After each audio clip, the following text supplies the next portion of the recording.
Entä jos sanon tämän? Se tunne, että olet erilainen, ei ole ongelma. Se on merkki. Olet huomannut sen, eikö niin? Näet asioita, joita muut eivät huomaa. Aistit, kun jokin on pielessä, vaikka kukaan ei sano mitään. Ja joskus kysyt itseltäsi, miksi ajattelen näin? Mutta totuus on, et ajattele väärin. Ajattelet syvemmin. Tässä on 5 merkkiä siitä, että ajattelet eri tavalla. Ja muut huomaavat sen jo nyt. Osa 1. Et pidä pinnallisista keskusteluista.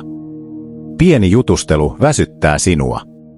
Haluat puhua jostain aidosta.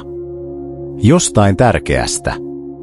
Kun muut puhuvat säästä, sinä ajattelet elämää. Osa 2. Huomaat yksityiskohdat heti. Äänen sävy. Katse. Muuttunut energia. Sen, mitä muut ohittavat. Sinä näet heti.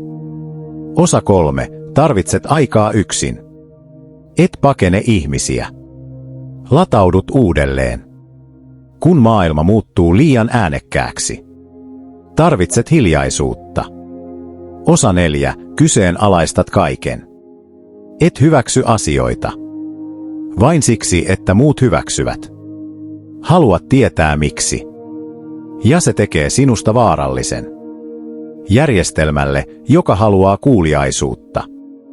Osa 5. Sinut ymmärretään usein väärin. Ei siksi, että olisit outo, vaan siksi, että näet maailman eri tavalla. Monet näkevät vain pinnan. Sinä tunnet syvyyden. Eri tavalla ajatteleminen voi tuntua yksinäiseltä, mutta se on myös lahja. Sillä maailma ei koskaan muutu. Ihmisten vuoksi, jotka ajattelevat kuten kaikki muut. Se muuttuu niiden ansiosta, jotka uskaltavat nähdä enemmän.